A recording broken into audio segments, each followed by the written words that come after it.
কথায় আছে, বিশ্বাসে মিলায় বস্তু, তর্কে বহুদূর।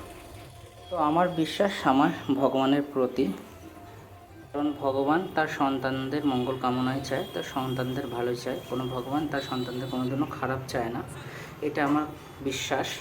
তাই আমি বারে বারে মায়ের কাছে চলে যাই। এদিনও ব্যতিক্রম নয়। এবার কোন দিন ব্যতিক্রম নয় সেটা আপনাদের কাছে পুরো আলোচনা করব। তো তার জন্য আপনাদের পুরো ভিডিওটা দেখতে হবে বন্ধুরা।